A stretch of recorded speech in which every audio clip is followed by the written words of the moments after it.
The crisis narrator. Patients arrived at Dr. John Gorey's small infirmary in 1840s Florida jaundiced, burning with fevers up to 40 degrees Celsius. To cool his patients down, Gorey couldn't turn to refrigeration because it hadn't been invented yet. So he came up with a radical treatment.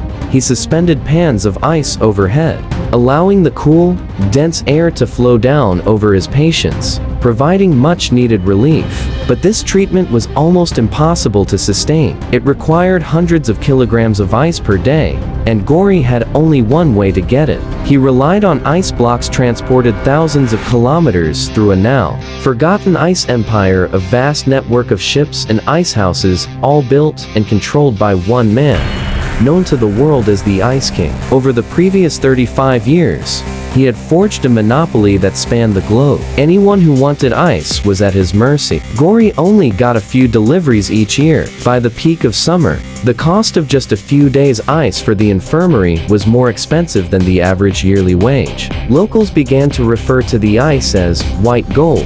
As Gorey's supply ran out, he was forced to watch his patients suffer and die. It was in that moment that he decided he would find a way to free the world from the grip of the Ice King. Act 2. The Birth of an Empire. Narrator. By the turn of the 19th century, most of America's ice came from the northern states, where thousands of square kilometers of lakes would freeze over for much of the year. The hard part was getting all that ice out. Expert. To get ice out of a lake or river, first you had to trust that it was deep enough to support your weight, and there's no way to really tell. Then you had to walk out several feet onto this plane of ice, take a saw as long as I am tall, and carve the very ice you're standing on, hoping to heaven that it doesn't sink. Then you had to float it to shore, where a horse would help pull the ice into the back of a wagon. It was frequently common for the harvesters and their horses to fall through into the ice, sometimes to their death. Narrator. This dangerous and painstaking process meant that ice remained a rare commodity, available mostly to wealthy landowners. One of the few who had access to it was 22-year-old Boston merchant Frederick Tudor. In the winter of 1805, Tudor was thinking back to a tragic incident that had happened 4 years earlier. He and his brother came down with a bad fever while visiting the Caribbean. Back home, they would have just asked their servants to get some ice. But on the islands, ice was unheard of. With no way to cool down, the brothers cut their trip short and returned to America. While Frederick recovered, his brother did not. Today, we know that ice wouldn't have saved his brother's life. He likely suffered from bone tuberculosis. But at the time, Tudor believed that it was the lack of ice on the islands that was responsible for his brother's death. It was this painful memory that gave him an idea.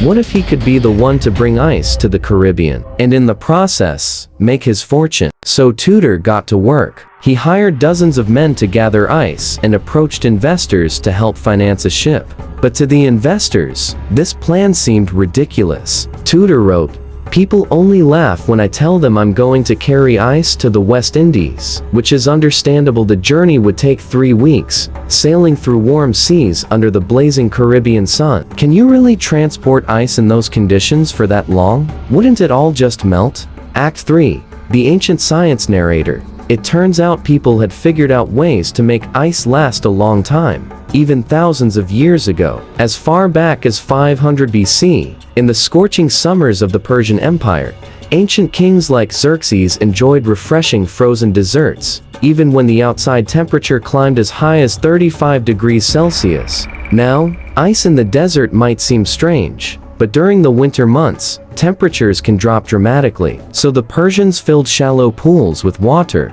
which would freeze overnight. In the morning, they would break up the ice sheets and collect the pieces. To make that ice last until the summer, they used 3 key techniques. Demonstrator. Let's try a simple experiment. I have 8 ice cubes spread evenly in one dish here, and another 8 ice cubes stacked together in one mega cube in this dish over here. If you leave these 2 plates to melt for a few hours, the stacked ice cubes fare a lot better. That's because the main way ice melts is through heat conduction on its surface. Even though the volume was the same, the surface area exposed here is double what we had here. The key idea is that you want to pack your ice as tightly as possible. Narrator. In fact, the best shape to minimize surface area is a sphere. So if you think about it, a snowman is pretty much mathematically optimal to survive as long as possible. But you don't need perfect geometry to make ice last a long time. In the winter of 2010, the city of Helsinki dumped all the snow plowed from their streets onto a huge pile,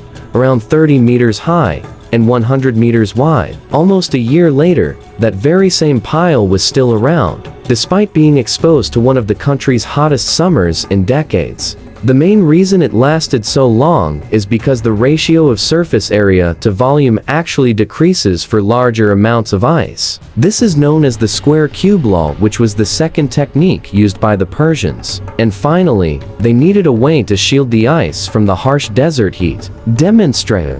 Oh, I have another example. 2 ice cubes, 2 dishes. The only difference is that I have this fan, which is going to be blowing air onto this ice cube. It's not heating the air, it's just blowing away any air the ice would have chilled for itself, introducing more warmer, ambient temperature air. After about an hour of the fan blowing, this ice cube is completely gone, whereas this one is only about 40% melted. So obviously, you want to minimize the amount of airflow around your ice. One way you can do that is by putting the ice in a deeper dish, like a pit, because colder air sinks to the bottom and collects around the ice. And you can one-up that by sealing the ice, which is exactly what the Persians did. Narrator: this is a yakshul, an ancient Persian ice house. It's a massive dome structure with walls up to 2 meters thick at the base. Here, the Persians collected up to 220 tons of ice and packed it tightly together in a pit.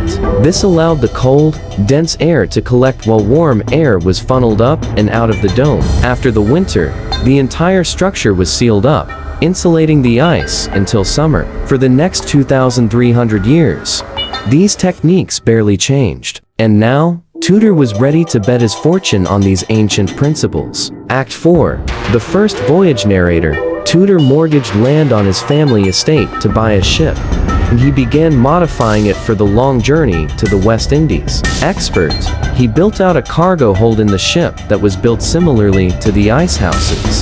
The ice was elevated off the ground so it wasn't sitting in meltwater, because meltwater speeds up the melting of ice, and the blocks of ice were also packed really tightly. Narrator: Tudor went all in, sinking a full $10,000 of mostly borrowed money into the venture, the equivalent of over $250,000 today. He sent his youngest brother and his cousin ahead to the island of Martinique to build an ice house ready to receive the cargo. On the morning of February 13, 1806, Tudor departed Boston Harbor, carrying with him over 80 metric tons of ice, the first shipment of its kind. The Boston Gazette ran an article that read, "No joke. A vessel has cleared at the custom house with the cargo of ice. We hope this will not prove a slippery speculation."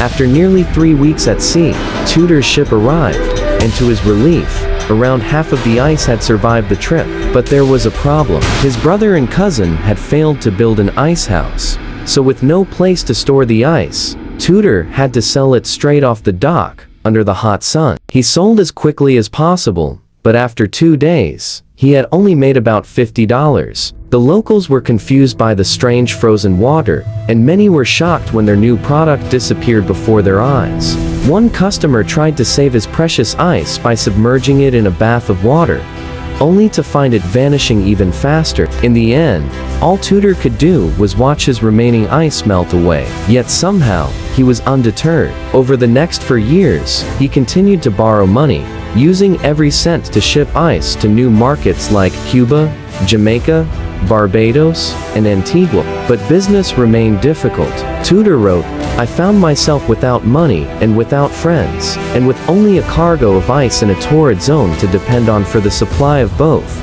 By 1809, Tudor owed $40,000 to investors, over $1 million today. He was hounded by creditors, he was forced to hide from sheriffs on his own ships, and he was even sent to debtor's prison twice. He later described it as the winter of my discontent. But during that time, he had a revelation. The reason demand wasn't picking up was because the people of the West Indies didn't know what to do with ice. So all he had to do he reasoned, was make them understand by offering them some refreshing drinks. Act 5. The breakthrough expert. He convinces the bartenders there to let him show them how to make icy cocktails, and he gives the ice initially to the bartenders for free, so the bartenders can sell both the icy drink and the room temperature drink at the same price, just to see what their customers prefer, and lo and behold, they prefer the icy drink.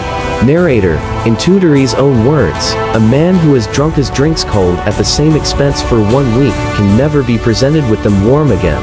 Tudor even showed them how to make ice cream, which became an instant hit, especially in Cuba. 150 years later, during the Cuban Revolution, its leader Fidel Castro was obsessed with ice cream.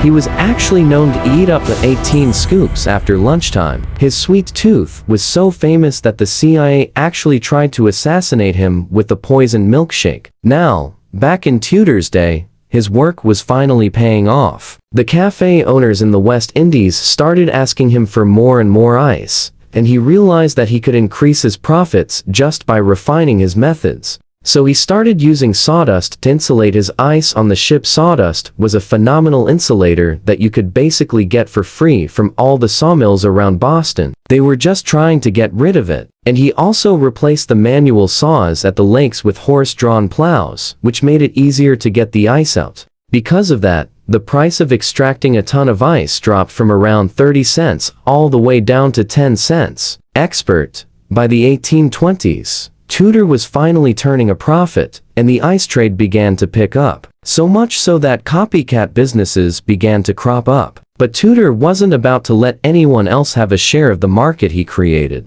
So to maintain his monopoly, he often undercut his competition, though they either gave up or went out of business. Narrator, Tudor's ambition didn't end there. He wrote that there was an experiment I have been desirous of making for 20 years.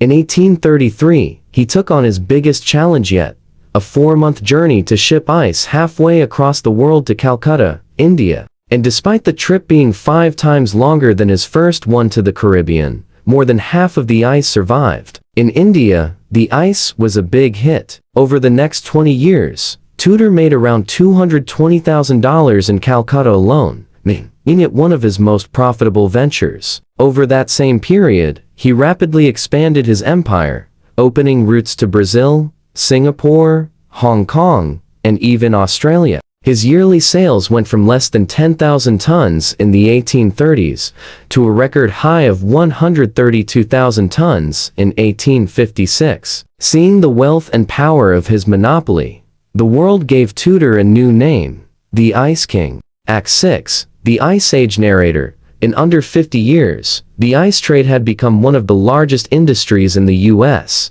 and its second largest export by weight. What was once a luxury product became a commodity. By the 1860s, devices known as iceboxes started popping up in ordinary kitchens. Essentially, they were insulated wooden cabinets with the compartment for ice at the top, which would then cool down the food underneath, keeping it fresh. Families across the country soon bought ice daily or weekly, with the average New Yorker buying over 600 kilograms a year. This surge in demand resulted in a curious new profession, the Iceman. The Iceman would go door to door, delivering huge blocks of ice up to 45 kilograms. And while home delivery was nothing new in the 19th century, the Iceman was unique in that he needed to go inside your house to make his delivery. Expert. All kinds of rumors and jokes and cultural thoughts started to crop up. If you look at some of the most popular songs at the time, "She Fell in Love with the Iceman," or "The Iceman Took My Wife." If you look at old Valentine's Day cards that were circulating at this time, they all had puns about the Iceman. The Iceman made my wife too hot. He was supposed to deliver ice. It was so silly. Narrator. Consumption of ice in big cities like New York skyrocketed, and by the end of the 19th century, ice had grown into a billion-dollar business. And while part of the demand was due to home ice boxes, the real driving force was several new industries. Expert. The ice industry also launched the fish industry, the meatpacking industry, the brewery industry. It became like this multi-level industry. When we get to the point where there are railroads, Then comes the invention of the refrigeration car, railroad cars that were insulated with ice blocks to carry things that are perishable. Narrator: so if you think about it, fresh fruits and vegetables that have been region locked can now become national staples. You have apricots and cherries from California. You have strawberries from Florida. They can all go inland. Actually, you want to guess the name of a vegetable that was really popularized with these chilled cars? Iceberg lettuce. It was actually called iceberg because of the ice that kept it fresh. This change marked the beginning of a new system called the cold chain. And for the meatpacking industry, it was a huge upgrade. Previously, the only way to transport fresh meat was by sending rail cars filled with live cattle straight from farms to cities. Then the animals had to be brought into the city and held in local stockyards before they were prepared by local slaughterhouses and butchers. The result was that city centers were filled with dirty, noisy cows. And on top of that, since almost half of the animal was inedible, shipping was extremely inefficient, pushing up the cost. But with chilled rail cars, all this changed, and the country's supply chain reorganized into three parts. First, ranches across the Great Plains funneled their cattle to cities in the Midwest. Taking on the role of industrial food preparation and distribution, these cities built up vast stockyards, slaughterhouses, and rail hubs to send the meat onward. Chicago emerged as the nation's meat-packing capital, ballooning in size from just 30,000 people in 1850 to 1.7 million in 1900. And at the end of the chain were the large, insatiable cities. With the new system in place, almost twice as much edible meat could be transported in each rail car, eventually dropping the cost in urban areas by 39%. As a result, demand soared. In New York City alone, beef shipments rose from just 2,400 tons in 1882 to around 63,000 tons in 1886. That is a 25-fold increase in just 4 years. But more importantly, with the national distribution network to rely on, these cities no longer needed to prepare meat locally. They could finally get rid of all the infrastructure and herds of cows in the city center, freeing up the land for things like housing, offices, and factories. This fundamentally changed their structure and gave rise to the modern city of today. Act 7. Gorey's machine. Narrator: but while the cold chain was redefining America, a new invention was about to overthrow the natural ice industry, which brings us back to Dr. John Gorey in the 1840s. A few scientists had devised and even built prototype cooling machines, but they weren't commercially viable, and Gorey wasn't faring any better. He had spent 3 years struggling to make artificial ice with no success. But one night, while experimenting with an air pump to drain a bucket, he noticed that if you let the air expand quickly, it formed a thin layer of ice on the surface of the water. He had just stumbled upon the breakthrough he needed, and he set about creating a prototype based on this idea. Take a sealed cylinder filled with air and a piston that can move inside it. We'll assume there's no friction or heat loss to the environment. When the piston pushes down, the air is compressed, increasing its pressure and temperature. The reason the temperature increases is because as the piston pushes down, it moves toward the air molecules. So when a molecule bounces off this moving surface, it gains a little bit of speed. And since the temperature is proportional to the molecule's speed squared, the air must heat up. But notice that this process is completely reversible. If the piston is released, the high-pressure air pushes the piston back until the pressure equalizes. So now, when one of the molecules bounces off the piston, it loses a little bit of speed. Gorey knew that if he simply let all of this hot, high-pressure air expand, it would return back to roughly its original temperature, which wouldn't be very helpful. But what if he first cooled the air and then let it expand? Well, then its temperature would drop far lower than the ambient air. He started with a similar setup, a cylinder and a piston that were powered by a hand crank, which he then attached to a large air tank. As Gorey turned the crank, the piston moved down, compressing the air and raising its temperature. To prevent the air from being sucked out of the large tank, Gorey added a one-way valve at the bottom of the cylinder. He also added a similar valve at the top of the piston so that the cylinder could refill with fresh air. So now, with each turn of the crank, more and more air was added to the tank, which allowed him to increase the pressure to around 10 atmospheres. But then he added one extra step. In between the piston and the tank, he placed a big bucket of water and forced the air through a submerged pipe. This cooled the air down to around the same temperature as the water. The result was that his tank was still filled with high-pressure air, but instead of being hot, it was cool. So now, when Gori released some of his cool air into another cylinder with a piston, the air rapidly expanded. This cooled the air down below its starting point and dropped it to freezing temperatures. Gori then placed this entire cylinder inside a large tank of water, finally making ice. But to avoid the entire tank freezing solid and clogging up his machine, he used one final trick. Instead of fresh water, he filled the final tank with salt water, which freezes below 0 degrees Celsius. Since the salt water remained liquid, he then submerged metal molds of fresh water until they froze into solid blocks, essentially creating the world's first ice cube tray. For the first time ever, ice could be created anywhere, even in the heat of the Florida summer. Act 8. The Ice King Strikes Back. Act 8. The Ice King strikes back expert, and when he says to the world, "I've invented ice," the reaction was, "The hell you have. No man should be creating ice. Only God can create ice." And what John Gori also didn't realize is that in the first public venues in which he announces his ice machine, Frederick Tudor has his associates in the audience. And Frederick Tudor is a man who does not take lightly to threats to his empire. And what bigger threat to the natural ice harvesting empire is there than human-made ice? Narrator: there was no way the Ice King was giving up his empire without a fight. Expert: what he ends up doing is he pays editors up and down the eastern seaboard at newspapers to publish scandalous news articles about John Gori. So everywhere from Tallahassee up to New York, you see newspapers publishing headlines like, "There's this crank that thinks he can make ice as good as God Almighty." And ultimately, John Gori he does patent his machine,